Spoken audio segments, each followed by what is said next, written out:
முதல்ல நிறைய plus points இருக்கு. துளாராசியை பொறுத்தவரை ராசியாதிபதி சுக்கிரன் முதல்ல 10ஆம் இடத்துல, அப்புறம் அவர் 11 லாபத்து. ராசியாதிபதி லாபத்துக்கு வருவது அப்படிங்கிறது துளாராசிக்கு வருடத்துக்கு ஒரு முறை தான் கிடைக்கும். அந்த லாபத்துக்கு வரும் பொழுது இதுல என்ன ஒரு பியூட்டி அப்படின்னா, லாபாதிபதி பாக்கியத்துல, பாக்கியாதிபதி பாக்கியத்துல. இது எல்லாமே ஒரே வார்த்தையில சொல்லணும் அப்படின்னா அதுக்கும் மேல தனக்கு திரிகோணத்தில் இருக்கக்கூடிய புதனின் ஆற்றலையையும் சேர்த்து உள்வாங்கி ராகு 5ஆம் இடத்தில் வெளிப்படுத்துவார். அப்போ குழந்தைகள், பூர்வீகம், இடம், புத்திரஸ்தானம், மந்திரஸ்தானம், மைண்ட், மதி, இது எல்லாமே பாசிட்டிவிட்டி 100% ஏற்படக்கூடிய அமைப்பு.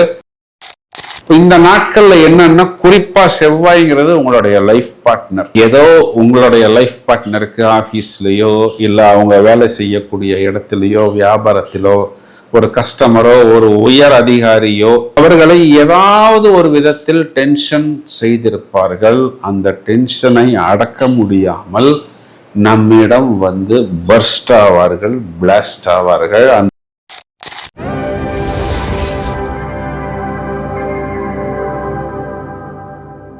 புதிதாக இந்த நிகழ்ச்சியை காண்பவர்கள் அனைவரையும் வரவேற்கிறோம். 25 வருட அனுபவம் நிறைந்த எனது பெயர் வேல் சங்கர், ஆஸ்ட்ரோ நியூமராலஜிஸ்ட். 20,000 குழந்தைகளுக்கு மேல் பெயர் அமைத்துள்ளோம். ஏராளமான ஜோதிடம் மற்றும் வாஸ்து, எண் கணிதம் சம்பந்தப்பட்ட தகவல்களை இதற்கு முன்பு வலைத்தளங்களில் தெரிவித்துள்ளோம். ஏற்கனவே எங்களது நிகழ்ச்சிக்கு பழகிய உங்களை வரவேற்கிறோம். ஹலோ நண்பர்களே, நன்றாக இருப்பீர்கள். எல்லோரும் நன்றாக இருக்க வேண்டும். நாம் அனைவரும் ஆர்வத்துடன் எதிர்பார்த்து காத்திருக்கக்கூடிய அந்த ஜூலை மாதத்துக்கு உண்டான ஜோதிட பலன்களை ஜாலியாக பார்ப்போம். சுவாரஸ்யமாக நிகழ்ச்சிகளை தொகுத்து வழங்குவதற்கு தயாராக இருக்கிறேன். வழக்கம் போல் முதலில் துளாராசி இந்த ஜூலை மாதத்திலும் தூள் கலப்பும். ஒரே ஒரு விஷயத்தில் மட்டும் கவனமாக இருக்கணும். அது என்ன விஷயம்ங்கிறது இந்த பதிவின் இறுதியில் சொல்கிறேன். முதல்ல நிறைய பிளஸ் பாயிண்ட்ஸ் இருக்கு. துளாராசியை பொறுத்தவரை ராசியாதிபதி சுக்கிரன் முதல்ல 10ஆம் இடத்துல, அப்புறம் அவர் 11 லாபத்து. ராசியாதிபதி லாபத்துக்கு வருவது அப்படிங்கிறது துளாராசிக்கு வருடத்துக்கு ஒரு முறை தான் கிடைக்கும். அந்த லாபத்துக்கு வரும் பொழுது இதுல என்ன ஒரு பியூட்டி அப்படின்னா, லாபாதிபதி பாக்கியத்துல, பாக்கியாதிபதி பாக்கியத்துல. இது எல்லாமே ஒரே வார்த்தையில சொல்லணும் அப்படின்னா அதுக்கும் மேல அப்படிங்கிற மாதிரி. இது நாள் வரை நம்மை யாரெல்லாம் தூக்கி போட்டார்களோ அவர்களை எல்லாம் இப்பொழுது நம்மை தூக்கி உச்சத்தில் வைப்பதற்கு தயாராக இருப்பார். இது மெயினா பாக்கியம், தொழில், லாபம், நம்ம மைண்ட்ல ஏற்படக்கூடிய ஆற்றல், எனர்ஜி, பாசிட்டிவிட்டி. 5ஆம் இடத்தில் இருக்கக்கூடிய ராகு பொதுவா பிளஸையும் கொடுப்பாரு, மைனஸையும் கொடுப்பாரு. இதுல என்ன ஒரு பியூட்டி அப்படின்னா, இந்த ராகுவிற்கு திரிகோணத்தில் புதனும் சமசப்தம கேந்திரத்தில் சுக்கிரனும். இப்போ ராகுவை சுக்கிரன் தூண்டி விடுவார், சுக்கிரனை ராகு தூண்டி விடுவார். தனக்கு திரிகோணத்தில் இருக்கக்கூடிய புதனின் ஆற்றலையையும் சேர்த்து உள்வாங்கி ராகு 5ஆம் இடத்தில் வெளிப்படுத்துவார். அப்போ குழந்தைகள், பூர்வீகம், இடம், புத்திரஸ்தானம், மந்திரஸ்தானம், மைண்ட், மதி, இது எல்லாமே பாசிட்டிவிட்டி 100% ஏற்படக்கூடிய அமைப்பு. இன்டலெக்சுவல், அட்ராக்டிவ், மேக்னெட்டிக், டைனமிக், ரொம்ப ட்ரெண்டிங்காக, ஹாட்ஸ்பாட்டாக, வைரலாக இருக்கக்கூடிய அமைப்பு. ஒரு குழந்தைங்களுக்கு வெளிநாட்டு பயணம், கல்வி, புத்திசாலித்தனம், பிரஸ்டீஜியஸ் காலேஜில் ஒரு அட்மிஷன், இதெல்லாமே கிடைக்கும். வயதை அனுசரித்து சுபகாரியங்கள் நடக்கும். ராகுவை சுக்கிரன் தூண்டும் பொழுது லவ் அஃபேர், இந்த மாதிரியான விஷயங்கள் குழந்தைக்கு ஏற்பட்டாலும், அதாவது அந்த திருமணத்துக்காக காத்திருக்கக்கூடிய நபர்களுக்கு ஏற்பட்டாலும், நல்ல விஷயங்களாக, நல்ல வாய்ப்புகளாக, நல்ல அபிவிருத்தி ஏற்படுத்தக்கூடிய அமைப்பாக இருக்கும். இதெல்லாமே துளாராசிக்காரர்கள் அனுபவிப்பார். பாக்கியஸ்தானத்தில் புதன். இவர்கள் எதையெல்லாம் பாக்கியம்னு நினைக்கிறார்களோ அதெல்லாமே டபுள் இம்பாக்ட். ஏன்னா புதன் கடகத்துக்கு வந்து துளாராசி சகோதரர்களுக்கு நான் கொடுத்த பாக்கியம் பத்தவில்லை அப்படின்னு சொல்லி திரும்பவும் மிதுனத்துக்கு வந்து மிதுன ராசி மண்டலத்தில் புஷ்கர நவாம்சம் வர்க்கோத்தமம் அப்படிங்கிற 2 உயர்நிலையை அடைந்து 100க்கு 200ஆக 200க்கு 400ஆக பாக்கியங்களை கொடுப்பதற்கு தயாராக இருக்கிறார். இப்போ இதுல பாக்கியம் என்ன அப்படின்னு பார்த்தோம்னா, ஒரு பெரிய இடம் வாங்குவது, வீடு வாங்குவது, கார் வாங்குவது, வெளிநாட்டு பயணம், கோயில் பூஜைகள், புனஸ்காரங்கள், யாகங்கள் செய்வது, குழந்தைகள் பெற்றுக்கொள்வது, பேரன் பேத்தி பெற்றுக்கொள்வது, இது எல்லாமே ஒரு பாக்கியம். இவர்களுக்கு 10ஆம் இடம் தொழில் ஸ்தானத்தில் 2 ஒளி கிரகம், 2 இடிப்பு கிரகம், அதுல ஒண்ணு கோல்டு, இன்னொன்னு சில்வர். சொந்தமாக 2மே ஒளி கிரகம், சொந்தமா ஆபீஸ் வாங்குவது, சீரியல் லைட் போடுவது, பாக்கியங்கள் செய்வது, இனிப்புகள் கொடுப்பது, 4 பேரை வர வைப்பது, இதெல்லாமே இவர்களுக்கு நடக்கும். இந்த financial industry, ornaments, gold, precious metals, interior decorations, yoga, spiritual centre, தியானம், டுட்டோரியல்ஸ், பேங்கிங், இந்த துறைகளில் இருப்பவர்களுக்கெல்லாம் இது ஒரு பிரமாதமான ஜாக்பாட். 10ஆம் இடத்தில் சூரியன், இதற்கு பெயர் திக்பலம். அப்போ என்ன அர்த்தம்னா, அரசாங்கம் சம்பந்தப்பட்ட அனைத்து விஷயங்களிலும் நமக்கு அபிவிருத்தி.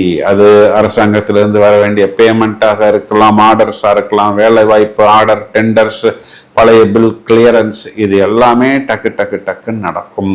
11ஆம் இடம் லாபத்தில் சுக்கிரன். பொதுவா ராசி அதிபதி லாபத்துக்கு போனாலே ரொம்பவும் கலகலப்பா, ரொம்பவும் ஒரு ஹாப்பியா ஸ்பெண்டிங் நேச்சர் அப்படிங்கிறது இருக்கும். ஆனா இப்போ அந்த ஹாப்பி எல்லாம் இருக்கும், ஸ்பெண்டிங் நேச்சர் கொஞ்சம் குறைவாகத்தான் செலவு செய்வார்கள். அது ஒரு பிளஸ் தான். கூடவே கேது இருக்கிறார். இந்த கேதுங்கிறவர் கத்திரிக்கோள், கொஞ்சம் தேவையான விஷயத்துக்கு மட்டும்தான் செலவு செய்வார்.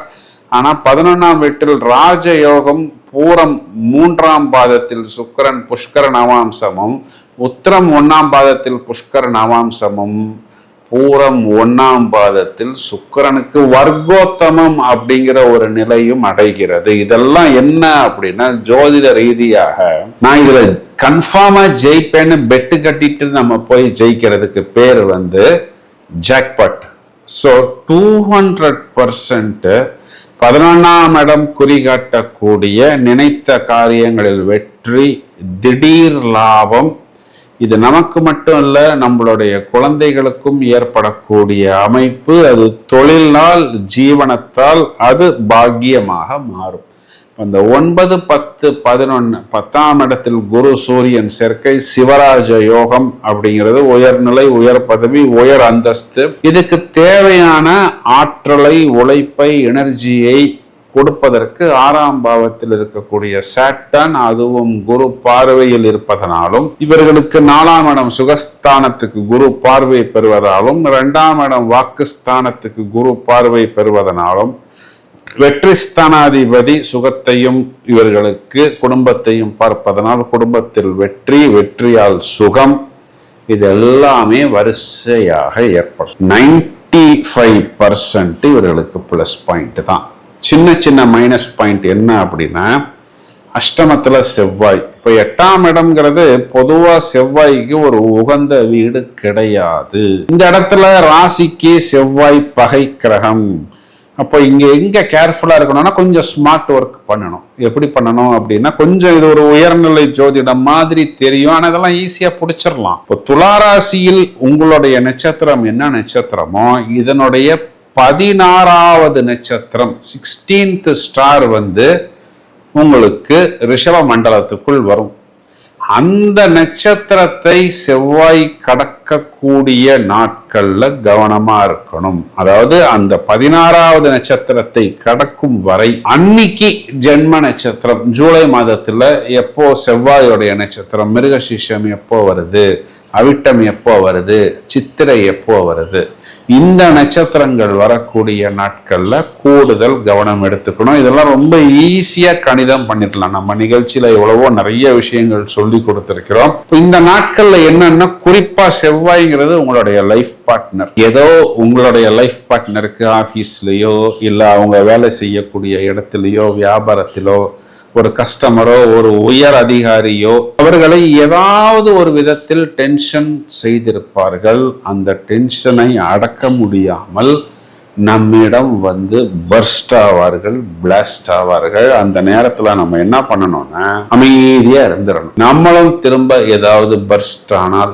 பிளாஸ்ட் ஆனால் அது ஒரு ஈகோ கிளாஷ் ஆகிவிடும். First point. செவ்வாயை சாட்டன் பார்க்கிறது. கடன் கொடுக்கக்கூடிய நபர் உங்க ஹஸ்பண்ட்டையோ உங்க ஒய்ஃப்டையோ கடன் வாங்க தூண்டுவார். ஏன்னா சாட்டன் 6ஆம் இடத்துல இருக்கு. அப்போ நீங்க ஃபேமிலியை மெயின்டைன் பண்ணிட்டு இருப்பீங்க. உங்களுடைய வரவு செலவு, இன்கம், இஎம்ஐ இதெல்லாம் உங்களுக்கு தான் தெரியும். இதை மீறிய ஒரு கமிட்மெண்ட்டை உங்களுடைய லைஃப் பார்ட்னர் சொல்வாரு. உடனே நோ சொல்லாமல் கொஞ்சம் யோசிச்சு முடிவு பண்ணலாம், கொஞ்சம் டைம் எடுத்துக்கலாம். அப்படி நான் சொன்ன அந்த செவ்வாய் வந்து 16வது நட்சத்திரத்தை கிராஸ் பண்ற வரைக்கும் வெயிட் பண்றது அடுத்த புத்திசாலித்தனம். குழந்தைங்க உங்கள்கிட்ட ஏதாவது ஒரு விஷயம் கேட்பார்கள், நீங்கள் நாசுக்காக மறுத்திருப்பீர்கள். உங்களுடைய லைஃப் பார்ட்னர்கிட்ட ப்ரெஷர் போடுவார்கள். அது எதுவாக வேண்டுமானாலும் இருக்கலாம். ஒரு லேப்டாப்பா இருக்கலாம், கேமராவா இருக்கலாம், காஸ்ட்லி மொபைலா இருக்கலாம், காரு பைக்காக இருக்கலாம். சந்தர்ப்ப சூழ்நிலையை அனுசரித்து அப்போ அது தேவையா அப்படிங்கிறத மட்டும் பார்த்து கொள்ளுங்கள். 3ஆம் வீடு இஎன்டி, இயர், நோஸ், த்ரோட். சின்ன சின்ன உடல் உபாதைகள் வந்தால் தொடக்கத்திலேயே அதனை கவனித்து அதற்குண்டான மருத்துவத்தை எடுத்துக்கொள்ளுங்கள். 5ஆம் இடத்தில் இருக்கக்கூடிய ராகுவை சுக்கிரன் பார்க்கிறார். அப்போ என்ன ஆகும்னா மதி மயங்கும். திருமணம் ஆகாத நபர்களா இருந்தாலும் சரி, திருமணம் ஆன நபர்களாக இருந்தாலும் சரி. ஆனா கடைசி நேரத்துல நம்ம ஒரு சேஃப் லெவலுக்கு வந்து விடுவோம். புதிதாக பழகக்கூடிய நபர்கள்ட்ட கொஞ்சம் நாம் ஏதோ ஒரு ஆதாயத்துக்காக விட்டு கொடுக்காமல் இருப்பது. 5ஆம் இடம் புத்திரஸ்தானம். கொஞ்சம் வயதில் மூத்த நபர்கள், உங்களுடைய குழந்தைகளுக்கு ஒரு டீனேஜ் இல்ல ஒரு பிகினிங் ஏஜாக ஒரு 5 வயசு 6 வயசு 7 வயதா இருந்தா கூட ஏதாவது ஒரு தவறான ஃப்ரெண்ட்ஷிப் வராத அளவுக்கு புத்திசாலித்தனமாக நீங்கள் அவர்களை மானிட்டர் செய்தால் அதுவே போதுமானது. துளாராசி சகோதரிகளை எடுத்துக்கிட்டோம்னா கணவனை குறிகாட்டக்கூடிய செவ்வாய் 8ஆம் இடத்துல. உங்களுடைய கணவனை ஒண்ணு கடன் கொடுக்கக்கூடிய நபரோ இல்ல குழந்தைகளோ தூண்டி விடுவார்கள். சில நேரத்துல உங்களுடைய மதர் கூட ஏதாவது ஒரு விஷயத்துக்கு தூண்டி விடுவார். கவனமாக பார்த்து கொள்ளுங்கள். மேலும் வயதில் மூத்த நபர்கள், குறிப்பா இந்த பிளட் பிரஷர், இரத்த கொதிப்பு இருக்கக்கூடிய நபர்கள், உணவு கட்டுப்பாடு, காரமான உணவு, உப்பு பதார்த்தங்கள் அதிகம் இருக்கக்கூடிய உணவை தவிர்த்து கொள்வது புத்திசாலித்தனம். இது சின்ன சின்ன மைனஸ் பாயிண்ட் தான். ஓவராலா பார்த்தோம்னா -10%, பிளஸ் இந்த பக்கம் 90% இருக்கிறது. இதனை பிரமாதமாக உபயோகித்துக் கொள்ளுங்கள். சனிக்கிழமைகளில் ஆஞ்சநேயர் நரசிம்மர் வழிபாடு, செவ்வாய்க்கிழமைகளில் முருகன் வழிபாடு கைமேல் பலன் கொடுக்கும். இப்பொழுது நாம் இதுவரை பார்த்த இந்த பலன்களுக்கு உண்டான கிரக நிலைகளை எடுத்துக்கொண்டால், ஜூலை மாதம் 5ஆம் தேதி சுக்கிரன் என்ற கிரகம் சிம்ம ராசி மண்டலத்துக்குள் சஞ்சாரம் செய்ய இருக்கிறார். மேலும் ஜூலை மாதம் 17ஆம் தேதி ஆடி மாதம் பிறக்க போகிறது. சூரியன் மிதுன ராசியிலிருந்து கடகராசி மனைக்குள் சஞ்சாரம் செய்ய இருக்கிறார். எல்லா அம்மன் கோயிலையும் இந்த கோலாகலம், குதூகலம், எல்லா அம்மன் கோயிலுமே பிரதானமான வழிபாடுகள் ஆடி மாதம் முழுவதுமே விஸ்தாரமாக இருக்கும் என்பது அனைவருக்கும் நன்றாகவே தெரியும். பிரத்யேகமான அந்த ஆடி மாத பலன்களை 12 ராசிக்கும் நாம் அடுத்த பதிவில் மிகவும் விவரமாக காண்போம். அதுவரை தொடர்ந்து இணைப்பில் இருங்கள். மேலும் இந்த பதிவை உங்களது நண்பர்களுக்கும் உறவினர்களுக்கும் ஷேர் செய்யுங்கள். வாழ்த்துக்கள், வெற்றி. Thank you friends.